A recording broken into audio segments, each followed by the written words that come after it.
Convido os irmãos a abrirem comigo na carta do apóstolo Paulo aos Filipenses. Carta do apóstolo Paulo aos Filipenses, capítulo 1. Nós leremos a partir do versículo de número 12.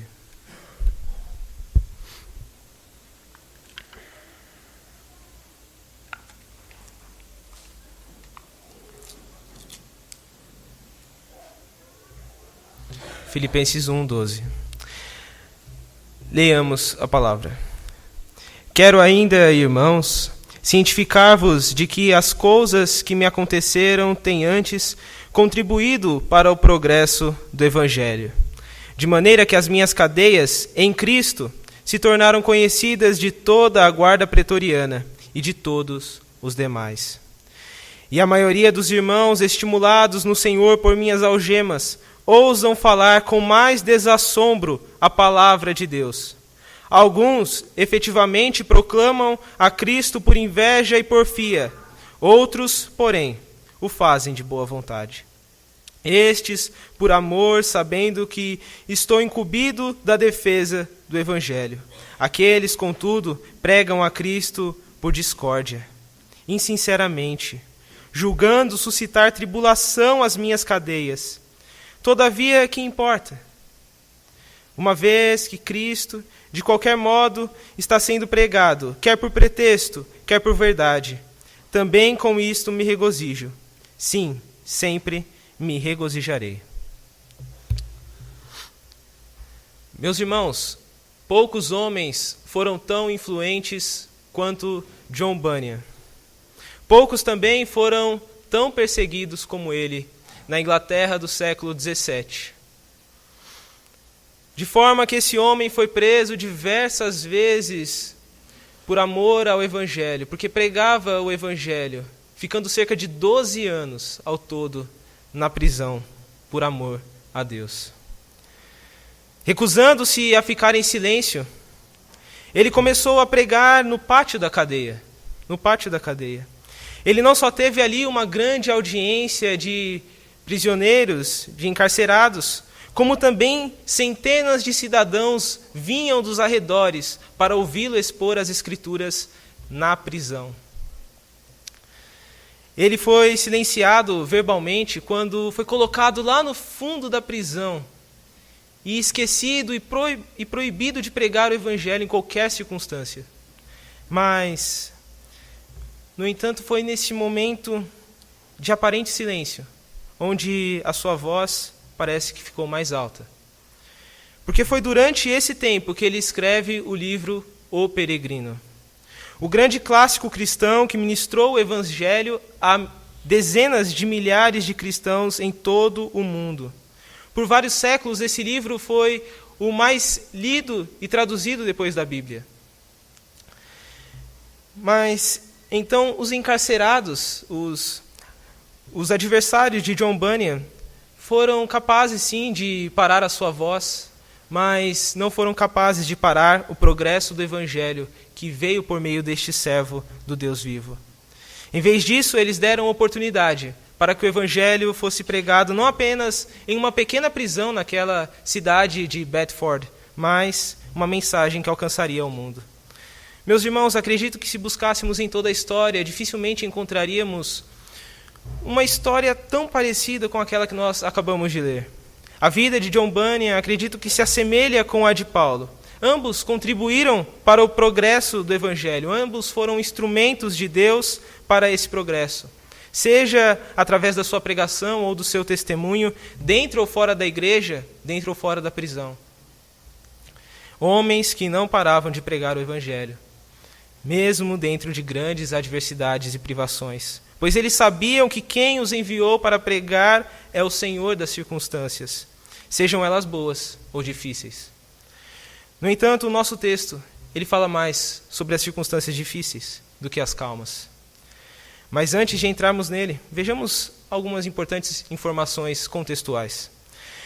Como os irmãos já sabem, o nosso texto é parte de uma carta, e para entender uma carta é necessário saber quem a envia e quem a recebe. Como os irmãos também já sabem, quem a envia é o apóstolo Paulo. Mas de onde ele envia, ele não é chamado apenas de apóstolo, mas também de prisioneiro, como eu já disse. Paulo estava preso, realmente passando por uma situação muito complicada. Diversas privações e limitações o atingiam. Não tinha liberdade, não tinha privacidade. Mas mesmo em meio a todo esse caos, Paulo dá tempo para a sua igreja, uma igreja que ele tinha um cuidado todo especial, que é a igreja de Filipos. Ele tinha um carinho muito especial por eles e ele escreve essa carta a eles. Essa igreja era muito amada pelo apóstolo Paulo e ela se localizava na cidade de Filipos, onde hoje nós encontramos mais ou menos o norte da Grécia. Foi constituída praticamente por gentios que foram alcançados pela segunda viagem missionária de Paulo à Macedônia. Essa foi a primeira igreja plantada em solo europeu. E aqueles irmãos filipenses estavam passando por grandes dificuldades. Algumas delas eram a perseguição que eles enfrentavam, as pressões de falsos ensinamentos e também existiam alguns conflitos dentro daquela igreja. Sabendo desses problemas que essa igreja passava, Paulo escreve tanto para expressar a sua alegria, como também para comunicar importantes informações, importantes lições àqueles irmãos filipenses. O texto que acabamos de ler tanto mostra essa alegria, quanto também mostram as lições de Paulo aos filipenses. É muito interessante como um famoso estudioso do Novo Testamento chamado William Hendrickson, ele intitula essa seção da carta de Paulo aos filipenses. Ele diz: Paulo, o prisioneiro otimista. Acredito que ele foi simples e direto aqui. É muito claro esse sentimento de Paulo ao lermos esse texto, que sabe que o evangelho cresce independentemente das circunstâncias, porque ele é o poder de Deus para a salvação daquele que crê. Por isso, dentro desses poucos versos, eu gostaria de chamar a sua atenção e também despertar a sua empatia, para que você não apenas entenda esse texto, mas se coloque no lugar de Paulo e dos filipenses. Nós, em alguns momentos, precisamos dessa empatia para entender a palavra de Deus de forma completa. Então aqui, basicamente, nós precisamos ter simpatia pelo que o apóstolo Paulo estava vivendo como prisioneiro e como os filipenses estavam ansiosos e preocupados com essa prisão. E diante disso, nós veremos nesse curto texto o papel da adversidade para o progresso do evangelho, o papel da adversidade no progresso do evangelho. Primeiro, fora da igreja, para aqueles que não são cristãos, e depois dentro da igreja, como esse evangelho ele cresceu dentro da própria igreja para os de fora. Primeiro, então, fora da igreja, versículo 12 e 13. Antes de nós entrarmos no versículo 13, que fala sobre os de fora, vejamos antes o versículo 12, que fala dá um panorama sobre o que Paulo tratará. Quero ainda, irmãos, cientificar-vos de que as coisas que me aconteceram têm antes contribuído para o progresso do evangelho. Aqui Paulo ele faz esse grande panorama sobre o que ele quer tratar nas próximas linhas da sua carta. Pois bem, olhem, meus irmãos, para o início desse texto. Ele diz: quero ainda, irmãos. Sempre que em suas cartas ele começa com essa expressão, ele está querendo chamar a atenção dos seus leitores. Ele está querendo dizer que as suas próximas palavras são de grande interesse para eles. Eles precisam ouvir. Ele está despertando a nossa atenção. Era um recurso muito utilizado naquela época. É como se hoje nós estivéssemos dizendo: eu quero que vocês entendam isso, ou prestem atenção nisso. E isso é importante, toda essa atenção é dada porque existe um motivo para todo esse destaque. Provavelmente os filipenses sabiam então que Paulo estava preso e por conta disso eles estavam preocupados e ansiosos com a situação do apóstolo. Afinal, eles amavam muito ele, eles gostavam muito dele e ele poderia ser condenado até mesmo à morte. Portanto, para os filipenses essa prisão era nada menos do que uma tragédia, uma grande tragédia. Uma grande tragédia. Então, como o evangelho iria progredir se o principal missionário entre os gentios estava preso? Alguns pensavam dessa forma. Então, o motivo dessa ênfase de Paulo na importância das suas palavras reside no fato de que ele vai responder a toda essa ansiedade dos filipenses. Uma ansiedade que não era simples. Como eu disse anteriormente, nos coloquemos no lugar dos filipenses em alguns instantes. Fazia pelo menos 4 anos desde que eles tinham visto Paulo pela última vez. Eles ouviram rumores das coisas que aconteceram com ele e ficaram preocupados, ansiosos. Notícias chegaram de Filipos de Roma com respeito a Epafrodito, que estava doente. Já passou algum tempo e eles não receberam mais notícias. Algumas especulações surgiam, como: será que Paulo ainda está acorrentado? Será que ele ainda está doente? Já foi julgado? Talvez ele já tenha até sido martirizado por conta da sua fé em Cristo. Os filipenses não tinham como saber ter respostas para essas especulações, e isso fragilizava muito o coração daquela igreja. E esse é o retrato do coração dos filipenses. Agora imaginemos um momento que finalmente essa carta chega às mãos desses irmãos, o alvoroço que eles abrem esse pergaminho, e eles então leem essa carta e veem que Paulo ele está vivo. Quão ansiosamente eles leram esses primeiros versos. Uma carta que desde o início chamava a atenção deles para aquela prisão. Entretanto, de uma forma surpreendente, como Paulo coloca aqui. Paulo ele não olhava simplesmente para as dificuldades, não simplesmente para as adversidades, mas ele olhava para o progresso que todas as adversidades causavam para o Evangelho. A sua prisão era uma bênção. O Evangelho estava crescendo graças a ela, e ele era feliz por isso. Os perseguidores que achavam que silenciariam o apóstolo Paulo e impediriam o avanço do Evangelho, tudo aquilo que eles planejaram para o mal foi convertido por Deus para o bem, para o crescimento, para a pregação, para o testemunho da sua igreja entre os gentios e para que a igreja de Roma se desperte. Meus irmãos, em outras palavras, o que Paulo está basicamente dizendo nesse versículo 12 é: meus queridos irmãos, aqui estão algumas novidades. Muitos dos rumores que vocês ouviram são verdadeiros. Muitas coisas infelizes realmente aconteceram comigo. Eu ainda estou encarcerado. O meu futuro ainda é incerto. Ainda outra coisa é verdade também. Essas coisas realmente serviram para o avanço do Evangelho. E por isso eu estou alegre. Observando essa profunda mensagem desse versículo, um brilhante pastor presbiteriano norte-americano, ele chamado James Boyce, ele diz: em uma frase hábil, Paulo muda o interesse legítimo dos filipenses de si para os grandes e implacáveis propósitos de Deus na história. Ou seja, Paulo está tirando o foco de si, está levando o coração dos filipenses a pensar tão somente no Deus e como ele maravilhosamente estava agindo para o progresso do seu reino. Paulo acaba de apresentar aos filipenses essa visão panorâmica, e agora nós veremos as respostas para a seguinte pergunta: quais são as coisas que promoveram o Evangelho? Versículo 13: de maneira que as minhas cadeias em Cristo se tornaram conhecidas de toda a guarda pretoriana e de todos os demais. Nesse verso, Paulo fala mais intimamente sobre os efeitos positivos, os resultados para com aqueles que ainda não conheciam a palavra.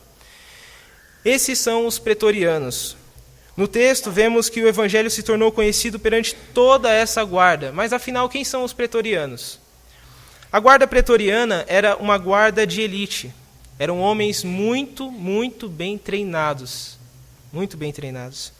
Ela era composta de cerca de 9.000 homens, em sua maioria jovens de classe média. Muito bem remunerados pelo seu serviço, eles ganhavam cerca de 3 vezes a mais do que o soldo de um soldado comum da legião romana. Além de ter esse privilégio salarial, eles também se aposentavam muito cedo. Depois de apenas 16 anos de serviço, eles já estavam aposentados. Dentro dessas muitas funções, que essa guarda desempenhava, a principal delas era a segurança da corte, do imperador, a ordem de toda aquela cidade de Roma. Lembremos que as legiões, elas não entravam em Roma porque eles temiam uma invasão, uma rebelião. Então, só existia uma guarda em Roma, a guarda pretoriana. Então, são esses homens que cuidavam do apóstolo Paulo. É importante lembrar também que não é qualquer prisão que o apóstolo Paulo vivia. Ele experimentava uma prisão chamada prisão de Desmond. Era um tipo de prisão domiciliar onde o prisioneiro ele ficava algemado ao seu guarda.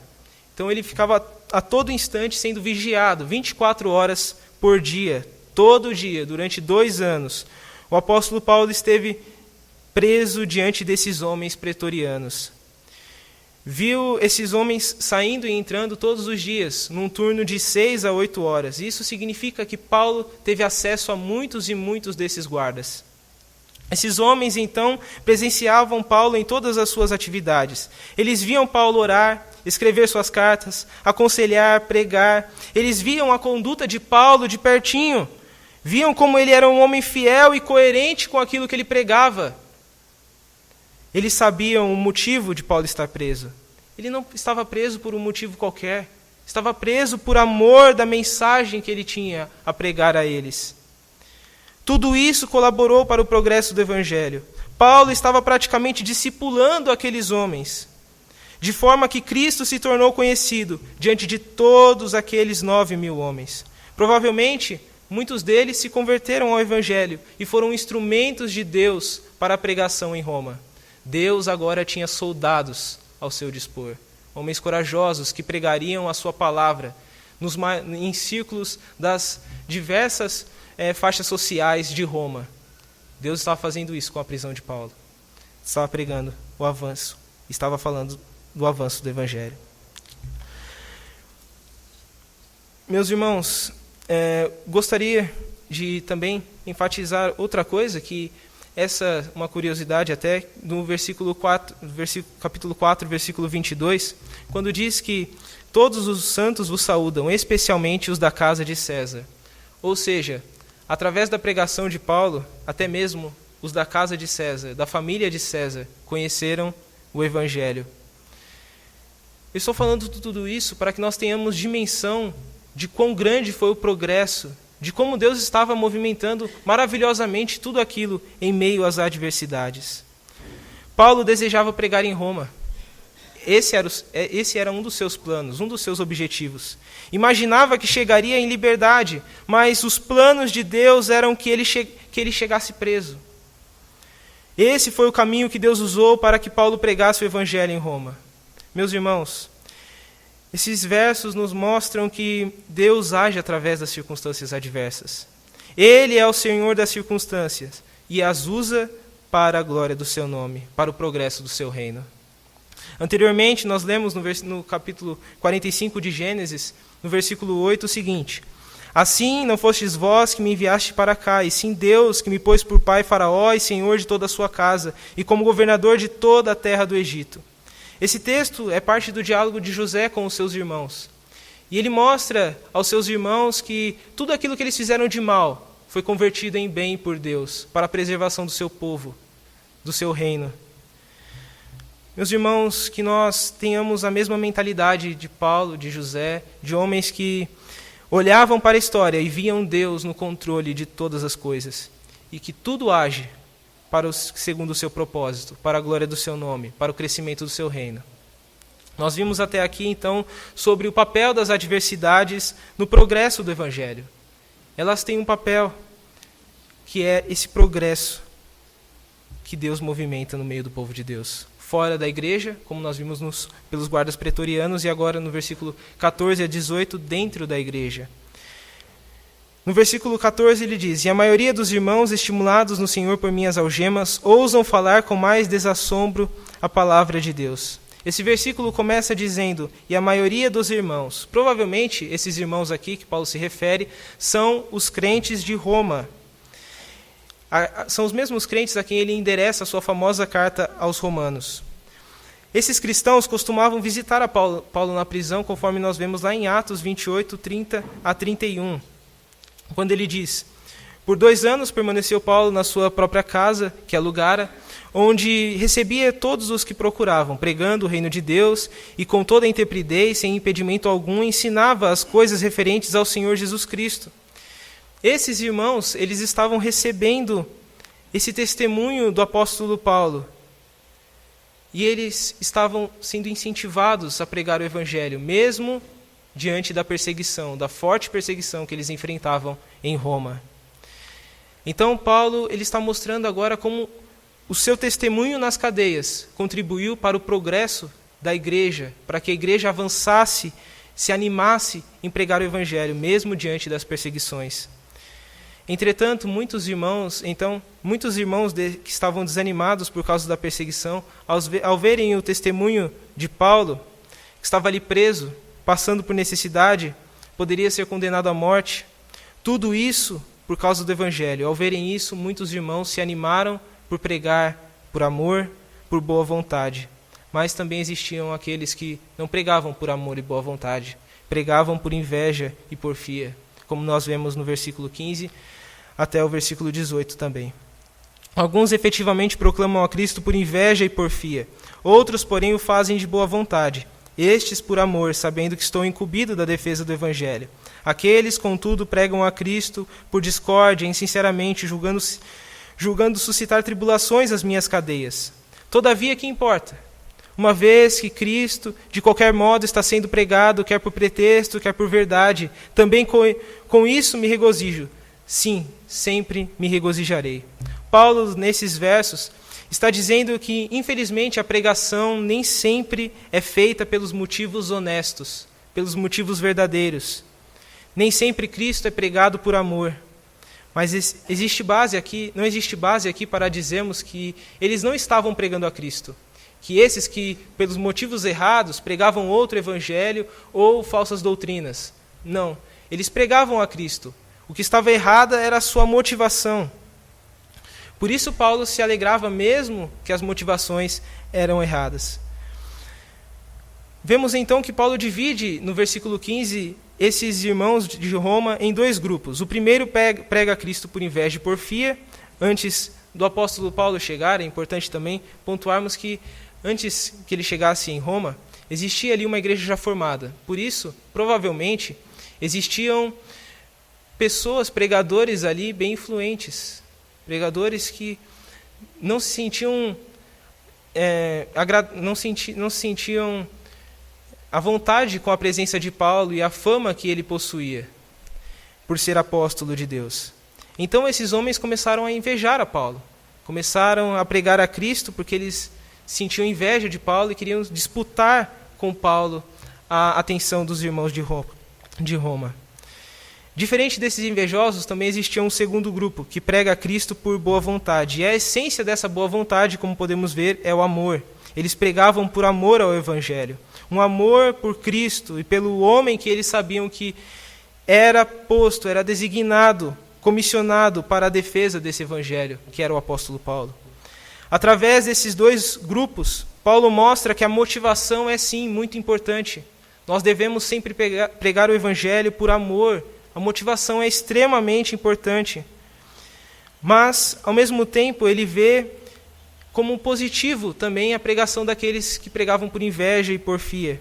Porque, mesmo pelas motivações erradas, eles pregavam o Evangelho. E por isso Paulo se alegra no Senhor, se regozija no Senhor por eles. Então, meus irmãos, nós vimos hoje como o Evangelho ele progride, como ele avança mesmo diante das adversidades. E Deus usa essas adversidades, seja para os de fora, para aqueles que não conhecem o Evangelho, seja também para que a igreja se desperte e pregue o Evangelho.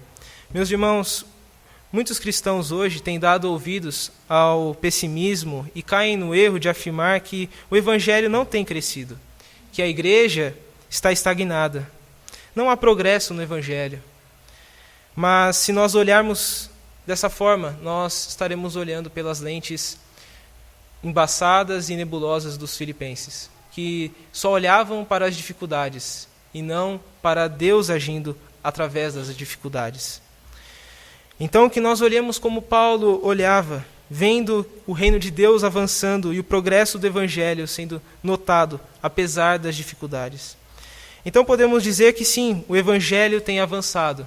Mas, atenção, meus irmãos, não podemos cair no outro erro de afirmar que enquanto existe progresso, ao mesmo tempo existe menos adversidade, existe menos dificuldades. Pelo contrário, a própria Bíblia e a história da igreja mostram que a oposição e a dificuldade sempre acompanham o progresso da igreja. Ora de forma mais contida, ora de forma mais declarada, ora em alguns lugares mais intensa, outros de forma mais branda, mas sempre presente, a adversidade sempre presente. Como o nosso próprio Senhor Jesus disse, nesse mundo passais por aflições. Diante dessa realidade tão adversa, em que somos chamados a pregar o Evangelho, esse texto nos convida e nos dá algumas lições importantíssimas. O nosso texto ele deixa claro que Deus é soberano sobre as circunstâncias. Ele estava usando até mesmo aquelas adversidades que Paulo enfrentava para o progresso do Evangelho. Entretanto, como sabemos, Paulo também era responsável por dar bom testemunho dentre os gentios, como Deus o chamou para isso. Então existia responsabilidade, conforme Paulo mesmo a cumpriu. E devemos aplicar isso à nossa vida. Primeiro, em não duvidarmos da direção divina ao passarmos por dificuldades. Devemos entender que Deus é soberano sobre as circunstâncias. Quando passamos por momentos difíceis, muitas vezes nós reclamamos daquilo, e por isso ficamos cegos. Pensamos só nas dificuldades, como os filipenses. E não na glória de Deus revelada nessas dificuldades, no progresso do Evangelho revelado através dessas dificuldades. Em segundo lugar, devemos seguir o exemplo do apóstolo Paulo, que via a oportunidade em meio à adversidade. Oportunidade em meio à adversidade. Nós também somos chamados a levar as boas novas do Evangelho, mas muitas vezes nós nos limitamos a pregar o Evangelho apenas em situações específicas, em dias marcados, em programações marcadas. Não que isso seja errado, tudo isso é muito bom e excelente, proveitoso, mas nós devemos pregar o Evangelho seguindo o exemplo do apóstolo Paulo, que pregava a todo tempo, seja nos momentos mais fáceis ou nos momentos mais complexos. Entretanto, o nosso texto ele não foca nos momentos mais fáceis, mas nos momentos mais difíceis. Por isso, eu gostaria de terminar dizendo a você, meu irmão, que eu não sei o que Deus tem guardado para você. Não sei o que Deus tem guardado para a sua vida. Provavelmente você não chega a experimentar talvez as prisões como Paulo e John Bunyan experimentaram. Mas Deus pode te levar a situações difíceis. Não somente para te disciplinar, não somente para te provar, mas também para te usar, para pregar o Evangelho naquelas situações. Deus pode usar o leito de um hospital. Deus pode usar um desemprego, uma limitação, uma privação. Deus pode usar até mesmo aquele ambiente da universidade em que você é perseguido por amor a Deus. Deus pode usar esses ambientes adversos para o crescimento, progresso do seu reino. Que Deus nos ajude, meus irmãos. Que Ele nos abençoe para que sempre motivados por boa vontade, por amor, preguemos o seu Evangelho para a glória do seu nome e progresso do seu reino. Deus nos abençoe.